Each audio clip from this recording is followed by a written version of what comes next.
welcome again to Consciousness Rising Zimbabwe and Beyond. As you know, my name is Tania Norris, and today I am just absolutely overjoyed because we're going to be talking about something that is extremely dear to all of our hearts, and that is the topic or the story of the soul. And we know that it's something that's captured everyone's imagination since the beginning of time. What the existence of the soul, the mystery of the soul, the journey of the soul. And today with me, I've got two people who follow the path of Eckankar. And years ago, when I was first introduced to Eckankar, it was told to me that it is the ancient science of soul travel. Now, I don't know if they still use that terminology, but I just thought, wow, you know, that really is such a captivating idea and very intriguing topic. So today I have with me our two guests who are, they call themselves Eckists, but they are Ek missionaries, to say. And we have with us Olivia Catterall, who lives here in Zim. And we have Martin Sampa, who is actually joining us from Zambia. So welcome, Martin. Martin, do you know that you're probably our first international speaker on the show? Oh, thank you. That's a good. Thank you, Tanya. Yeah, thank you for the invitation to be on your show. Oh, no, well, thank you. I know you've been very busy. We've been trying to set this up for, what, a couple of weeks now.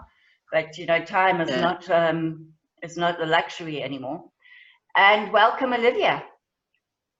Well, thank you very much, Tanya. Lovely to be with both you and Martin. Yes. So I'm going to stop talking now, and I'm going to hand it over to you. Maybe you can tell us what is the path of Eckankar, a little bit of history, how you got into it, and really what it means and how it's going to benefit us. So, Olivia, would you like to start? Right. Thank you, Tanya. The spirit. I'd like to talk about the spiritual path I follow, which is Eckankar, the path of spiritual freedom. It came into my life in April 1982.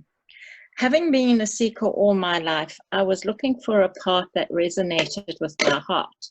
And on this particular day, I was reading the smalls in the newspaper, something that I never normally did.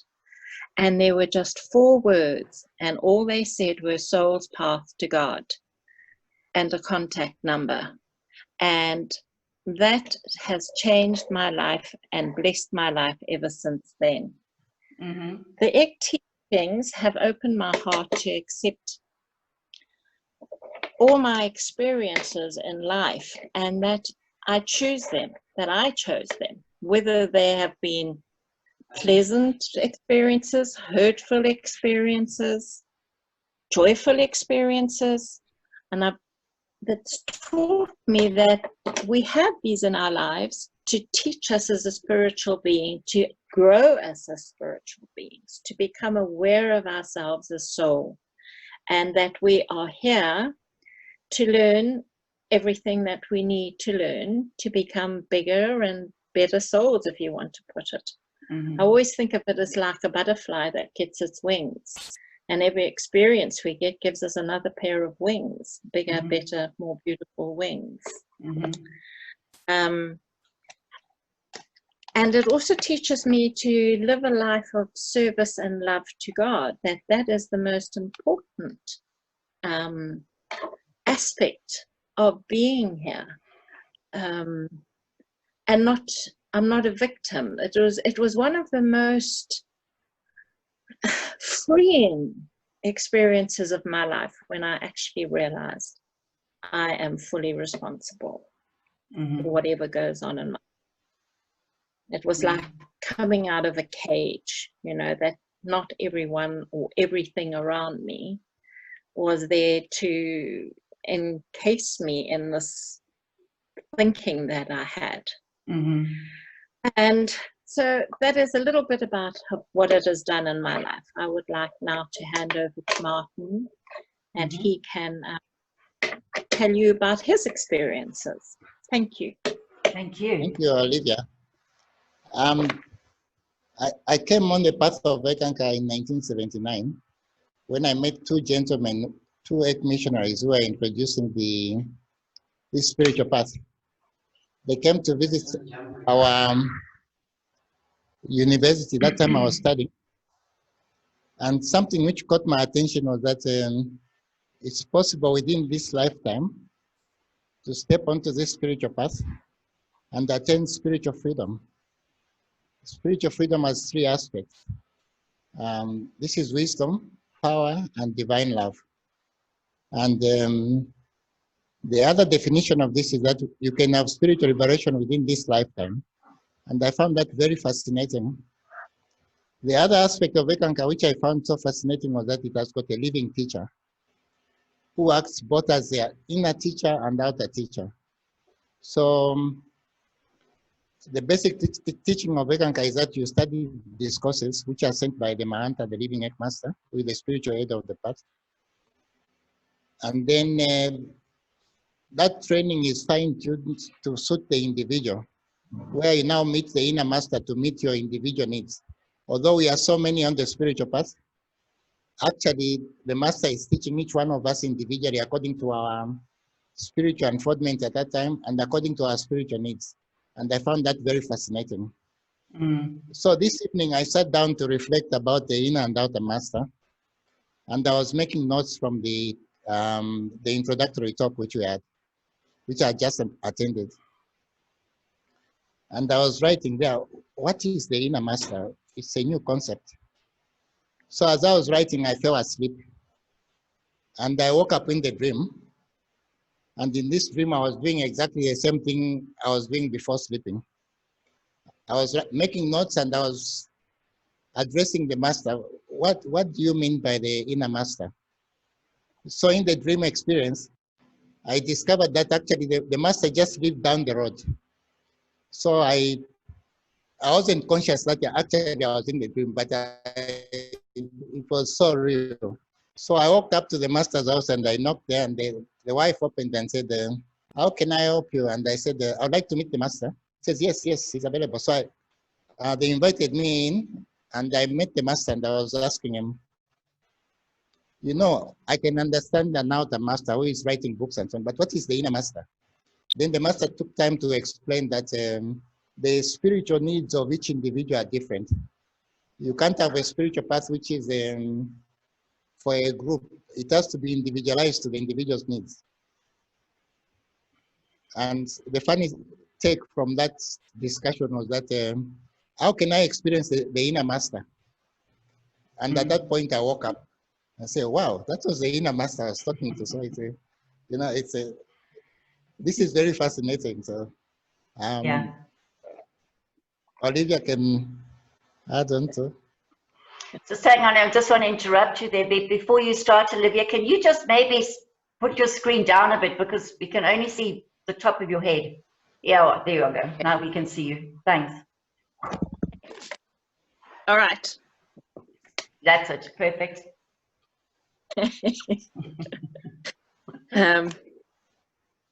Thank you, Martin. Dreams are, Tania, would you like to ask a bit more about dreams? Yes, I would. At this so this is what I wanted to ask you now is, so I've listened to what both of you say about being on a spiritual path and, you know, being about wisdom and all of those things. But all religions or disciplines, you know, Buddhism, Sufism, whatever it is, they all offer that. They all offer exactly what you guys were saying to me. So my question to you is, but what makes Eckankar different? Because there is a difference. What is it that you more focus on, especially when it comes to the soul? The main fascinating feature of Eckankar is that we have a living teacher.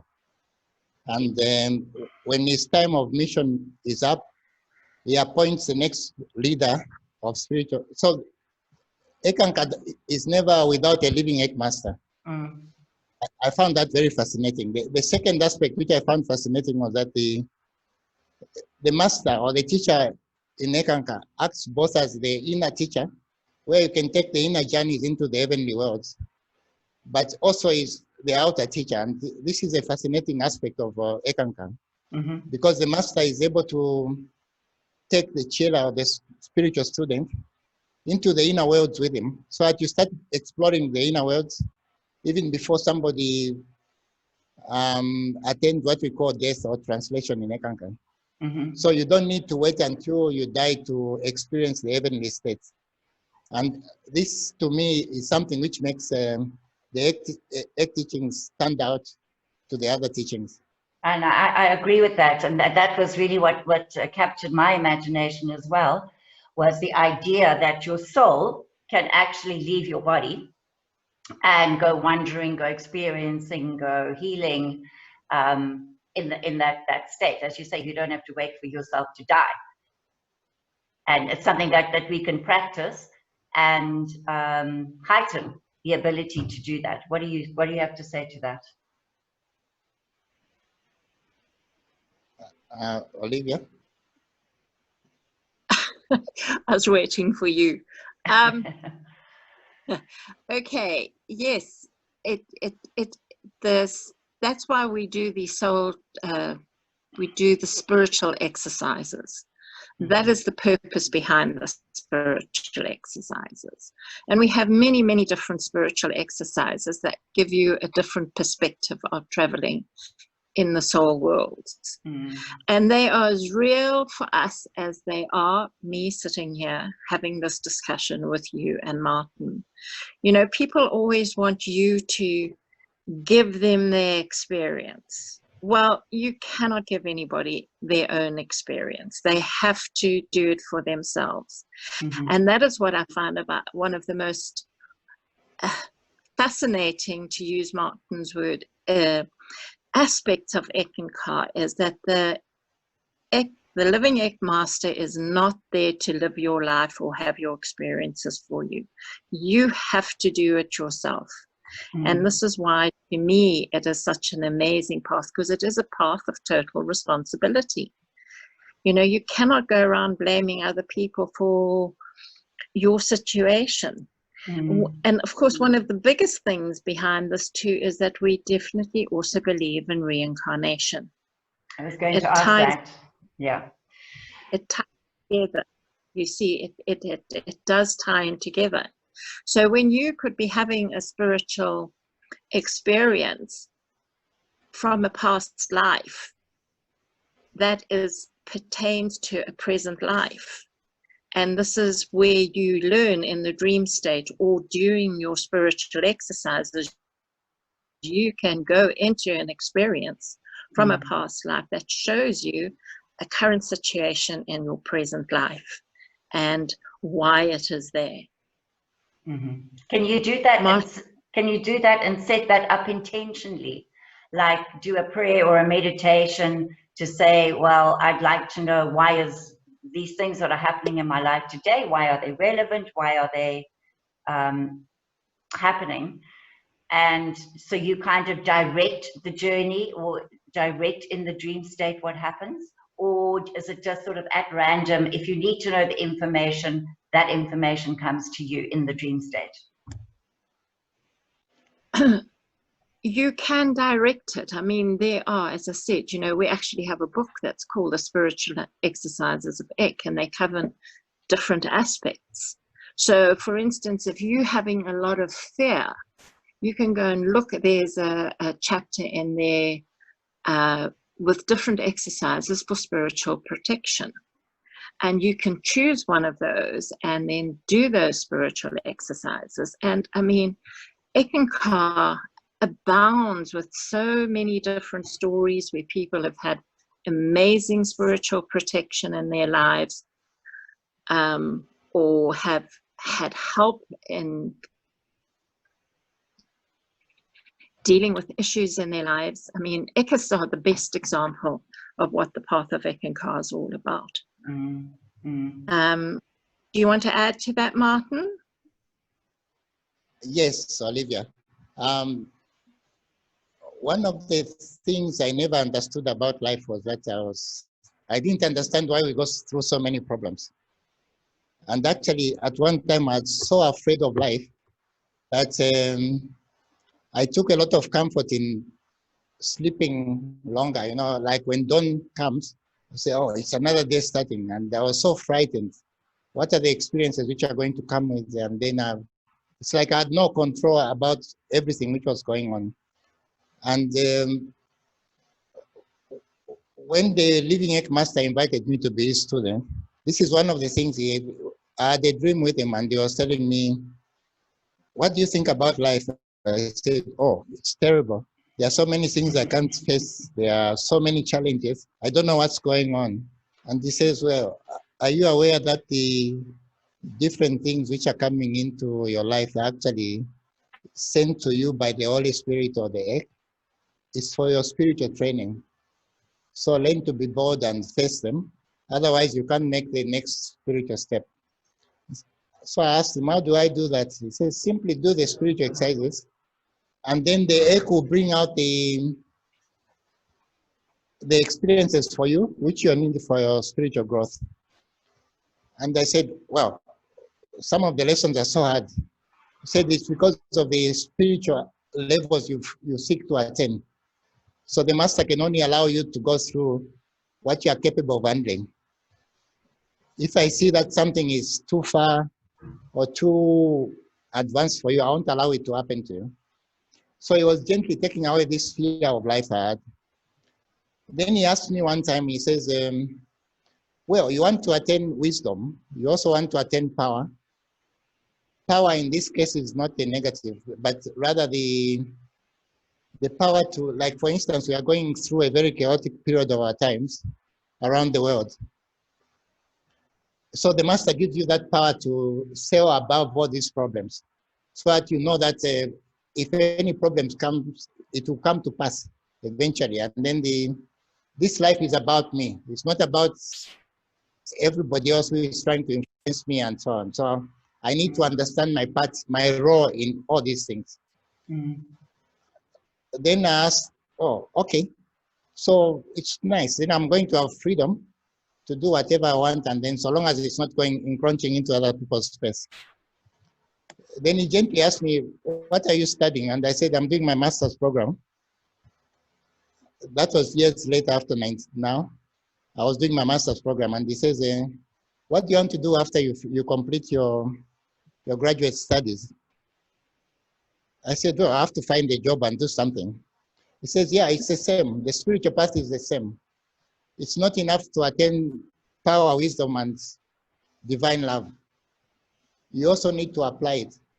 And I need co-workers around the world, people who can help me with this mission so that other people can know about that there is a purpose to life. I said, wow, okay. He says, yeah, because if you attain your degree and then put it on your table, hang it, the certificate on the wall, what good does it help you? Because you've put in so much time. And to attain the spiritual goals, normally it takes not one lifetime, but several lifetimes. At the end of it, what is your goal? The goal is to become a co-worker with the Mahanta. And then later on, you graduate to become a co-worker with God, which people can call mastership. So the master is training ourselves to assist in his work. And we go around the region, spreading the message of Eckankar to all those people who are ready. Yeah. And in Zambia, do you have quite a big following? Yes, there's a big following because now there are two levels of Eckankar. You can become a direct member where there is no fee to egg membership. You are asked to donate whatever you can, and you start receiving the master's monthly letters, which we call discourses. Then is taking you stage by stage. Each monthly letter comes with a spiritual exercise for months to do. The other level of membership or guidance from the master is the youth song, which we share with other members because it will bring you to understand what is life all about. So this youth song is sung like you.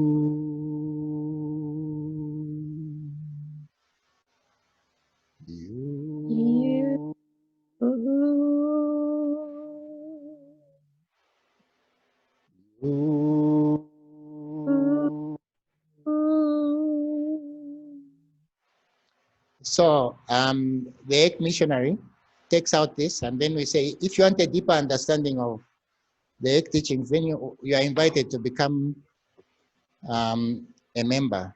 But otherwise, we share this spiritual exercise. Spiritual exercise is actually a form of prayer. But the difference between the spiritual exercises of Eckankar and the prayers is that in a prayer, you are petitioning God, and you sort of know and say, my normal way of praying before I became an atheist was, God, do you know that I'm suffering? And I don't have enough money, and then I don't have enough food. My friend, this and this, I don't like him. He irritates me. Can you take him away? Because I didn't know. That was my understanding of life. When you're doing the youth song, it's unconditional. You're actually opening up to the Holy Spirit and say, guide me to understand what is going on in my life, and also help me understand why I'm going through what is the purpose of what I'm going through. Because usually sometimes, you know, the Holy Spirit will give us a blessing, but it will come like a negative experience. And if it's a negative experience, the first thing to do is to reject it. But there's a silver lining in everything. That's right. Like what is going on around the world now, we are just coming out of the lockdown. Right. But the lockdown was a good time to reflect. I've come so far. What have I attained? What is the future for me? And the master is there to assist you understand, because he won't live the life for me, but he's there 24 hours a day. He's there giving inner guidance, and that's the beauty about it. So coming out of the lockdown, then I say, wow, at least that was a time of reflection, and I've got a much better understanding of what's going on than before. Yeah. So it was like a spiritual gift. The lockdowns are spiritual gifts. That's right. I agree with that. I think also with those that have the eyes to see it, that it was a spiritual gift. Yes. That's right. I just want to mention something. That Hugh mantra, if you call it a mantra, yes, it's not exclusive to Eckankar, because over all the years, I've come across this from several disciplines. I don't know if it's from a Sufi, originally a Sufi word, like Om is like a universal word. I think that Hugh is also a universal word. Am I right? You're right, because the Yu is the ancient name of God, which is forgotten in the other religions. So it's the master has brought it out for the world to know that it's the correct form of prayer is to ask God's guidance, but unconditionally, so that He gives us because God is love. In fact, one of the spiritual laws in Eckankar is that we exist because God loves us. So because of that, God doesn't want to see us suffering unnecessarily. But then when soul takes up a physical body, you set certain conditions which you are going to go through. Together, the master will guide you through the different things you need to build up spiritual stamina, and also getting better understanding what it is to give divine love. Divine love is something which you give regardless of whether you like the person or you don't like him. Whether they've offended you, you just give out love. And I'm still working on that one, Martin. Okay. We all are. I'm really working on that one. We all are, yes. We all are. Yeah. So divine love is the ultimate. Once you can give something unconditionally. Look, I had an experience with a snake. A snake was trying to bite me, and a python came and stood in between us to stop the cobra, which was trying to strike me. And so plants, because my work involves also working in the bush. And it stayed with me until I finished my task. How do I thank it? I can't give it money. This is a python. It's a creature, and I'm thinking, you just saved my life. Now, what can I do? So we sang you together, and then we parted company. I was so grateful for this rescue. But the background to that was that about a year before that incident, I found children trying to kill a snake. And I asked them, what are you doing? Has the snake offended you or anything? They said, no, but snakes are evil. So I said, well, what evil has it done to any of you? He said, but a snake is a snake. Why are you defending it? In the meantime, as we were talking, it escaped and went away. Upon reflection, now this was like payback for giving that snake which was being killed divine love. It communicated at snake level to the others and say, this is our friend, don't harm him. So in this hour of need, where a cobra was about to strike me, a python suddenly came and appeared between us. Of course, I was chanting the you and I was saying, Master, what's going on? Why does this snake want to? As I said, the Master is with us 24/7. So he heard my call and he sent one of these creatures to come and assist me. These are some of the benefits you get when you're on the path of Eckankar. So another interesting thing about the hue is that, we have the universal vibrations, which I think is 423 hertz. And they've said, well, works at 423 hertz because that's the frequency of the earth and the universe and everything in it. And I wonder if hue is not also working on that universal frequency. It must be, if that was like the original name of God. I found that quite interesting, because an interesting thing now is that science is also beginning to tell us how sound vibration and sound frequency can heal us. Well, the you actually is the basic mantra in all the other mantras. Oh, is it? So the Master has brought it out now. Even mantras have got a hierarchy. Oh, okay. Yeah. So the highest level you can go within this physical body when you are chanting the name of God is to chant the name of God. That will take you into the highest heavens. So it's like a build-up. In the school system, you've got the first grade, the next grade, until the highest. Then you go into the next level, college or university. So the you will take you to the highest level attainable while living in the physical universe. Right. So there are various mantras which you can do for different planes of God. Because in heaven is not one place, I came to find out. Actually, there are a number of, there is the astral plane. Above that, there is the causal plane, where you have memories of past lives and how you relate to different people and other people in your life. Then you have the mental plane. Above that, you have the soul plane. And above the soul plane also, there are certain more events before you come to the ultimate. This is where now you attain the kingdom of heaven, which is the highest level. And the mantra for the highest plane is the you song. So when somebody sing that is usually the chantra related to the mental plane, the fourth plane outside this physical universe. That's interesting. Yes. So it's a build-up. In spirituality, there is the plus factor.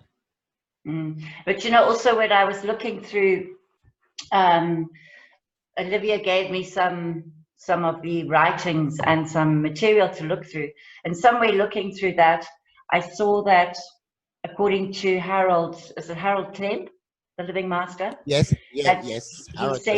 He said that Hugh, because that was the original name of God, and we've had so many lifetimes that when we say Hugh, it's our soul remembers all those things that have happened in our past. It's the one thing that our soul can remember is that Hugh name of God mantra. Yes, Olivia. I was just going to say, well, if you actually look at how the word hue fits into the English language, human, humor, there's, it's all part of it, because that was something that fascinated me when I started realizing the power of the hue. And I mean, especially like the word humor, that to me, more hue. And I mean, how do you feel when you have humor? How do you feel when you laugh? you immediately, you feel free, you have a joyousness inside you. So it's got to be more of. That's right. You know, Mm. yes. And I'll tell you something, it's no coincidence that our language is set up the way that it's set up, not just in English, but in every other language. You know, I think there are certainly a lot more. The ancients certainly knew, thank you, Steve. The ancients certainly knew about vibration. And I think, yeah, that's for sure. You know, I'm actually going to do a whole show on that, on language and how language impacts us and the vibration of the words that we use and the origination of the words. So I totally agree with you here that this hue and human is no coincidence at all. One thing I did want to ask you, that, so dream, so in a sense you believe that the soul travels when you sleep, when you dream. I mean, it brings us back to those ancient ideologies and belief systems like the Aboriginals about the dream time and the usefulness of that. So do you feel like the quality, not that you can even remember, either of you, but the quality of your dream states now are useful? You remember your dreams? As opposed to somebody like me, maybe who just goes to sleep and think, oh, that was weird. You know, what did that mean? Martin, do you want to answer this one? You can start. What I can, just to start a conversation on dreams. Dreams are a reality because in Eckankar, as you mentioned before, one of the brochures speaks about Eckankar, the ancient science of soul travel. So we learn soul travel and how to consciously go into the inner worlds. And the master accompanies you to go and look at this is one aspect of it, to look at past lives and also some things of interest which you need to learn for our own spiritual unfoldment. So the basic step in Eckankar is a dream travel, where you now start having conscious dreams. And you can actually go into the dream state in full awareness. And this is something which is of a lot of benefits to anyone. If you can come out of the physical state and go into the dream worlds in full awareness and remember, recall everything which happens. Olivia, you have more details on it? Yes. When I was first in Eckankar, first couple of years, I remember there was a book that was written by an Eckist called Phil Marimutsu, and it was his experiences with the different Eck masters. And I went through a very interesting time that every night I'd have this very, very real dream with certain aspects. And the next morning, because I was reading a chapter a day, the next morning I would read that story, and everything in that story had been part of my dream the night before. That was a very real experience for me. That showed me the validity of your dream. And we actually have 2 years of dream study as Eckists. We are encouraged to keep a dream journal and keep it next to your bed, because sometimes you'll wake up in the middle of the night with this very vivid dream, and if you don't just make a note, you can then forget it.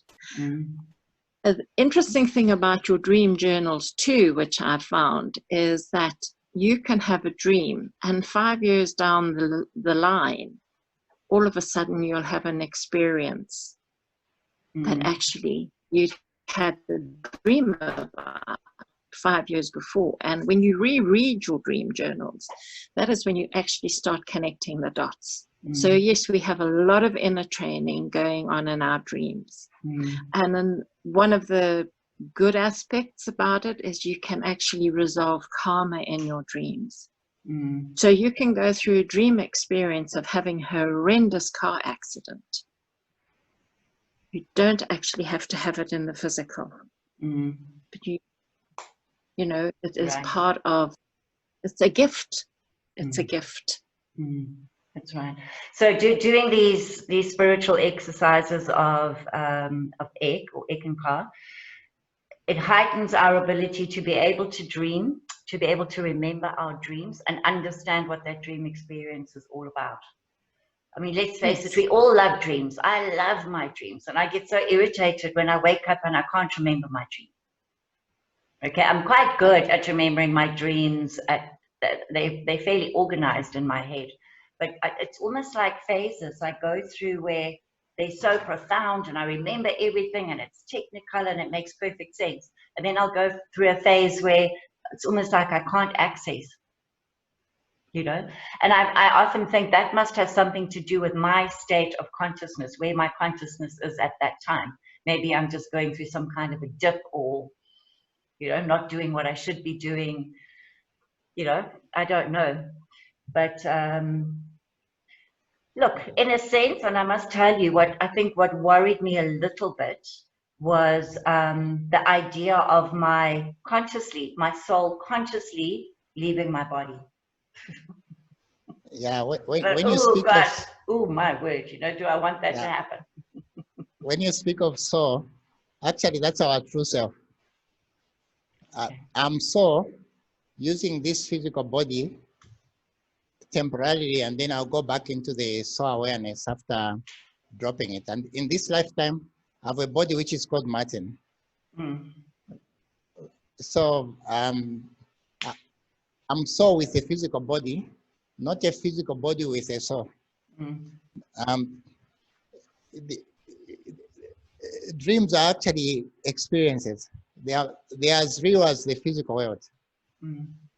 And as we are preparing for this discussion, one of my friends I introduced the youth song to called me in the early hours of the morning. He's a priest, he's a Catholic priest. He says, Martin, your master is real. And I said, thank you. How did you come to that realization? He says, I died this morning. I said, wow. Yeah, I died, but I'm back into this lifetime again. It's been very cold the past few weeks. So here where people don't have electricity in the villages, where there's no central heating, they use braziers. And the brazier, you put charcoal there and then you have to let it mature. It has to burn. Otherwise, it produces initially carbon monoxide. And that's very toxic to the body. So this evening, the priest is feeling very cold and he takes the brazier in and he wants to warm himself up. And he was a bit negligent because the flames hadn't yet erupted. So it was producing more smoke. And because of the low oxygen, he became unconscious and slept. And in the dream state now, he wakes up and he's looking down on the body on the bed. And he says, wow, this is what they call death. That's my body on the... So he panicked. He says, what do I do now? He tried to get back in the body. He couldn't. Then something reminded him, sing the youth song. So he started singing the youth song, and the master appeared and he says, don't worry about what's going on. This is when you die, it's a physical body which dies, but you as soul, you survive death. But you need to get back into this physical body immediately because it's getting cold. And after some time, it will be unusable. It will be useless. You have to ascend into the higher worlds. So I asked him, how do I do that? I said, the master says, I'm going to help you. Sing the you. And then as they were discussing, immediately he got back into the body and he woke up. And of course, he was drowsy. He had to open the door and then the windows and took the brazier outside. By this time now, it had just become ash. It had already burnt off. And he sat there and he says, oh, the spiritual exercise is real because it's what saved my life. And And that's it. That's the moment he called me. It was early in the morning. He calls me and says, sorry for disturbing you, but I just need to share what has happened to me. And it was so, you know, to get validation of these teachings by somebody who is not even an Ekes. It's That's one right. of them. Yeah. And he hadn't been doing the daily practice that he should have been, like doing the hue every day, or he just did it once. Well, he's been trying it because he says, I told him, look, God knows all our conditions, but the normal way of prayer is that you tell God as if he doesn't know. I'm going through a depression. Can you help me come out of the depression? I'm going through this and that. Can you help me come out of this? But God knows all these circumstances. The Holy Spirit knows. So when you sing the you're actually opening up and saying, help me understand the blessings in all these things I'm going through. And over time, we started adjusting to the youth song. So we are talking about a period of about 1 year. Okay. He has been chanting the youth on and off. Yeah. So just explain to me now. So if one becomes, say, a student of Ek or follow that path, what would be the expectation? Do you have these spiritual exercises to do every day? And how long? Is it like, you know, like transcendental meditation? They tell you to do it 20 minutes in the morning, 20 minutes in the afternoon. You know, all these different practices do different things. So what would it be for Eckankar? Well, you do get the spiritual, you get years of study. So each year is a different, and you have 12 different lessons in that year. And each lesson has a spiritual exercise that goes with it. So during that particular month, you are recommended to do those spiritual exercises, that particular spiritual exercise for that month on a daily basis. We sing the hue for 20 minutes, but the difference between meditation and the spiritual exercises is a spiritual exercise is a contemplation. So it's an active activity, if you want to put it that way. You're not closing, you're not slowing your mind down. You actually are doing something in that spiritual exercise. Like, for instance, you will go to, say you're asked to go to one of the golden wisdom temples, say on the astral plane, to go and learn whatever it is. And you will have that experience. You will meet the relevant Ek master in charge of that golden wisdom temple, and you will have the experience that you needed for that particular lesson that you want to learn, or question that you have to need answered. So yes, that's what you do. There are actually 17 years of study in Eckankar at the present moment. But there are numerous other writings that you can follow. And I just want to show everybody, because you did, the other book is over there, so I'm not going to reach over. But Olivia did give me this book. Can anybody see that there? Which is called, it's just an Eckankar journal, Past Life Dreams and Soul Travel. And some of the topics in here are just stories like that. Dissolving karma with others the easy way. Healing past lives through dreams. I knew my wife in a past life. Interesting. Going through humor instead of suffering. There was another one that I liked here. Oh. How my dreams guided me through work challenges. You know, so there's quite a bit of written material if people are interested in that. Now you have to tell us, Olivia, where in Harare if people are interested, can they get in touch with you? I don't know how your meetings work, or if you do online studies, or how it all works. And maybe you can explain to us here in Zimbabwe for one. Well, what we used to do is we did meet regularly. We normally used to stay hotel. But with all this, since we've had the lockdown, etc., we as Eckas, actually, we're doing quite a lot of stuff now online. We're doing classes online. It's recommended that we work that way. But people are very free to contact me on my phone number, which is 012-416-057. Do you want to just repeat that? Just repeat that, because you broke up there a little bit. 0712-416-057. Okay, and I'll put that in the link underneath the description box of this talk.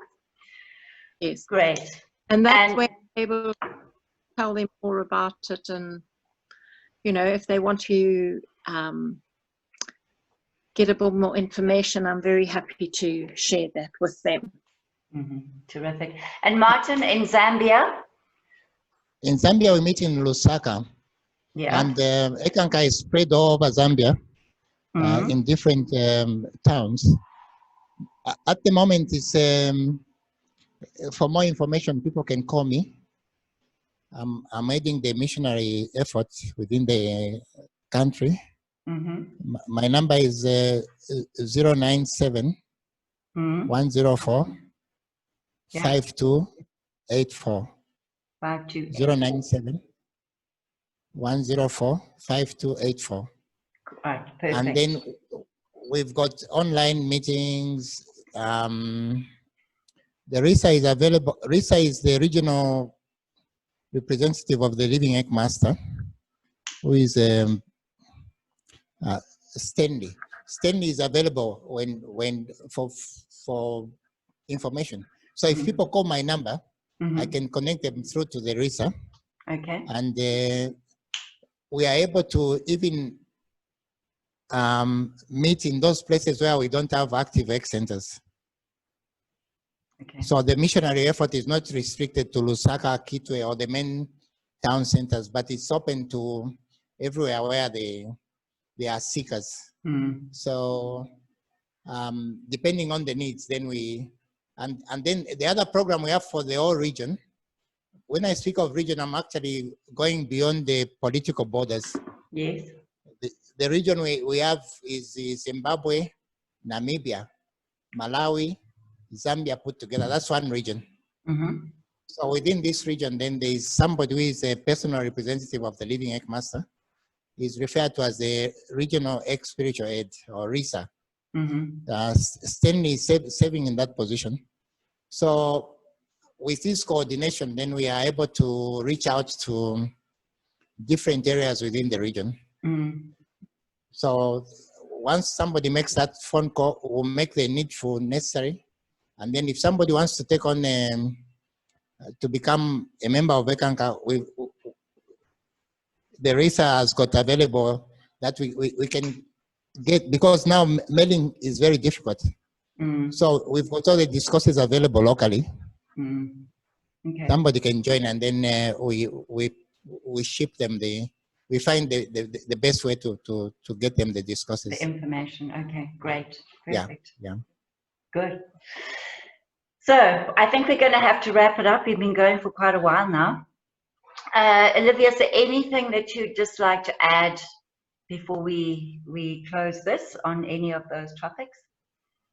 No, I think that you've got the message. You know, people can get hold of us as individuals, and we can further. Yeah. Okay, I'm sure that's how it will work. And Martin, have you got anything further to add? Yes, thank you, Tanya. But I'm quite aware of the tremendous challenges we are going through. And as Eckankar, I would like to offer this prayer of the youth song for everybody who is tuning into this channel. Lovely. Sing the you, and it will help you go through difficult times. It will help you also realign to your purpose of life. Because sometimes we start thinking, well, everything is outside my control. So, but God loves us. He created each one of us out of love. And out of that love, the Master now has given out the youth song, and so use the youth song to overcome the social chaos and all these things which are going through, because life has got a purpose. And to realign ourselves to the life purpose, then you sing the you. You. Yeah. Thank you. That's wonderful. Thank you. I'm sure lots of people are going to be trying that, and I am as well. Don't you worry about that. But on that beautiful message, thank you so much, both of you, for joining us today, and you're offering up your time.